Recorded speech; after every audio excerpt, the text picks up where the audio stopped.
Alors très bien, étant de passage sur la nationale numéro 4 de mon pays natal, je pouvais ne pas m'arrêter afin de me recueillir près de la tombe de mon papa, profiter de l'air pur et surtout de la terre rouge de l'ouest du Cameroun. Je vous présente tout cela en vidéo et je vous embarque avec moi. Donc du son, je décide d'aller visiter comme ça mon ancien établissement ou en fait l'un des établissements où j'ai eu à fréquenter parce qu'il y en a pas mal d'établissements et du coup je décide de faire une vidéo enfin de profiter moi-même et de partager avec mes camarades de classe ou alors mes anciens camarades. Ici c'est toujours le stade de mon ancien établissement. Je vous explique, c'était tout simplement un collège et ce collège était strict avec la discipline. Le principal et son équipe ne blaguaient pas. Et ici, c'était l'église. Il fallait aller à l'église toutes les semaines. Je viens toutes les semaines. Et il fallait mener la prière tous les jours. Il fallait être élève du jour et mener la prière tous les jours que Dieu a créé. Et on venait également faire des punitions ici. Laver toute l'église. Regardez comment c'est grand, c'est mbasse, les gars. Mais on te punit de venir laver ça. Tente de ne pas laver.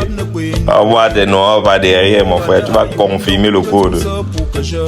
Donc quand ton nom sortait là-bas, ça sûr que c'est pour passer toute la journée. Si tu n'as pas fini le lendemain, tu vas venir finir. Tu fais une comment pour ne pas finir. C'est la magie, au montrer l'intérieur. C'est une base grave. Donc voici un autre endroit où quand te punition t'envoie, c'était au champ, les gars. Tu vas cultiver le champ. Tu vas walk là-bas. Les ampoules vont sortir dans ta main. Déjà, quand on te voit, c'est comme si tu étais au chantier, seulement comme si tu es maçon. Tu dois travailler. Il n'y a pas d'à peu près. Il n'y a pas que tu es l'enfant de qui c'est monté. Quand ils voient les mounas maintenant sortir, les lames, les couteaux, les quoi là. C'est mort là-bas. Donc les punitions classiques, va ramasser le papier, va laver une toilette, va au coin, tout ça. Il n'y a pas ça dans mon pays natal. Tu vas travailler. Si c'est que tu déranges les autres en classe, tu vas travailler. Si tu es en retard, tu vas travailler. On ne discute pas avec toi et c'est ça ou rien. Donc ici c'est le carrefour RDP, c'est la station Total à droite. Là-bas il y a monsieur qui vend les produits ici. Il est très drôle. Je mettrai la vidéo complète si vous allez rire, mourir de rire les gars. Je décide de continuer mon périple en moto. Si vous vous souvenez, j'avais dit c'était un escale dont c'était prévu pour 1 heure de temps. Là, c'est déjà au-delà. Et ça, c'est Bavanté, la ville propre du Cameroun. En 2014, c'est pas ce qu'il y en est de nos jours. Avec mon bensikineur, ils sont choisibles. Fouquet, commune de Bavanté. Nous avons à droite l'hôpital de Bavanté et à gauche l'hôtel de Christa. Nous amorçons comme ça la place de fête ou alors la tribune où généralement se passe le défilé du 11 février, du 20 mai et les autres cérémonies administratives, que ce soit les passations de services. Et derrière cette tribune à droite, c'est un endroit qui me donne les frissons parce que j'allais jouer au jeu à hasard là-bas et ça suçait tout mon argent de ration. Et ma mère n'a jamais été au courant. Le diable n'est pas bon. Chut. Je prends une autre voiture pour se diriger au point de rencontre. L'ambiance est infernale. Je meurs de rire. Et ici, nous sommes à Bamena. Ça, c'est le carrefour. La tribune ici à ma gauche et de l'autre côté, l'hôpital de Bamena. Je continue mon chemin cette fois-ci en moto pour toucher du doigt la terre rouge et la sentir également afin d'oxygéner également mes poumons. Je profite aussi pour prendre les nouvelles du village parce que les bensikineurs ou les mototaximans, ils savent tout du village.